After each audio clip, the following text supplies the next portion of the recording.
I'm going to be replacing the original Epiphone jack with a new Switchcraft L12A jack. The reason is it has a slightly longer bushing here.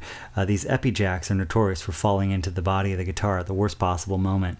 There's just not quite enough threads here to fit through the top of a semi-hollow body guitar, which is about 1/4 inch thick, still have room for the washer and the nut.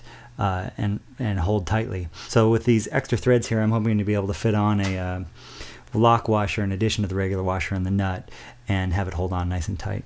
You can see it's a beefier jack in general, but the point here is not about tone or sound quality. It's really just about mechanical quality.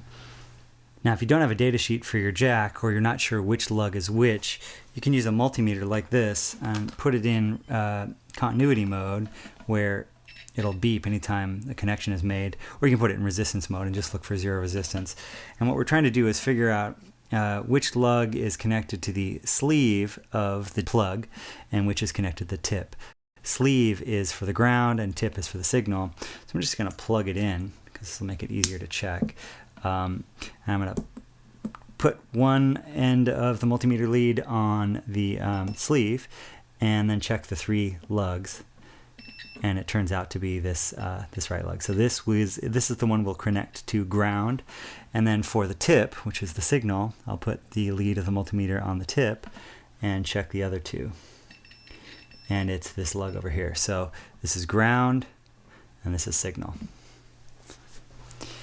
So to wire up the jack, I've prepared a shielded wire where I've already stripped the ends to match the length I need. You can see on the jack end I've left a pretty long lead to reach around to the signal lug, and then the ground, the shielded part of the cable will fit through the ground lug here like this. And the other end of the wire, the signal wire is going to go through the very same lug that runs over to the middle volume pot, and then the shield is just going to hit the back of the pot, the same as the other shielded wire that's here. So first up, let's feed this part, the shielded part of this wire, through the jack lug, and so you can give it a little bend to hold it in place like that. I've already tinned these wires, so they're all ready to go, and I've tinned the lugs of the pot too, so all it takes now is to hit it with a hot iron like this and put some 6040 rosin core solder on there.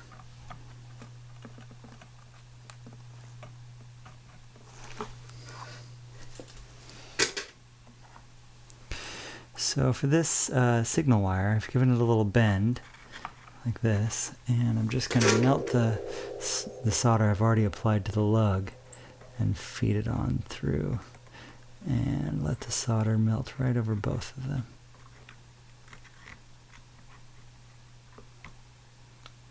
And hold it until it dries.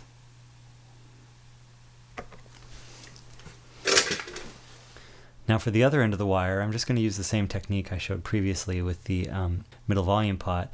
I got to feed the signal wire here through the same lug that another signal wire is already attached. So I just heat it up and feed it through until it solidifies. And for the braided shield, again, just like we did on the middle volume pot, I'm going to arrange it next to the braided shield that's already tacked onto the back of the pot and hold it in place with needle nose pliers and then solder it down.